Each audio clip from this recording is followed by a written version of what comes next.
బాహుబలి సినిమాలో Sweety beauty Anushka Devasena రోల్లో బాగా నటించింది. ఫస్ట్ పార్ట్లో ఆమె చాలా వరకు చిరిగిపోయిన చీరతో సంకెళ్లతో ఉండే క్యారెక్టర్లో మాత్రమే కనిపించింది.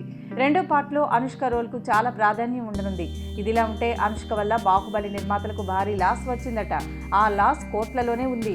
అది 1-2 కోట్లు కాదు, ఏకంగా 20 కోట్లు.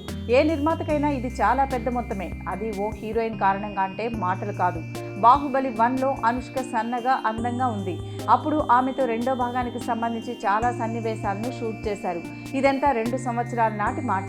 ఇప్పుడు అనుష్క బరువు బాగా పెరిగిపోయింది. సైజ్ 0 కోసం ఆమె చాలా లావుగా మారి తర్వాత తగ్గలేకపోయింది. ఆమెతో ఇప్పుడే మిగిలిన భాగం షూట్ చేయిస్తే మొదటి భాగం అప్పుడు చేసిన షూటింగ్కి ఇప్పటి షూటింగ్కి తేడా స్పష్టంగా కనిపిస్తోందట. ఇది సినిమా విజయం మీద దెబ్బతీస్తుందన్న భావనతో మొదటి పార్ట్లో షూట్ చేసిన సన్నివేశాలన్నింటినీ దర్శకుడు రాజమౌళి రీషూట్ చేయించారట. ఇలా చేసినందుకు అదనంగా 20 కోట్లు ఖర్చు అవుతాయని తెలిసిన రాజమౌళి కాంప్రమైజ్ కాలేదట.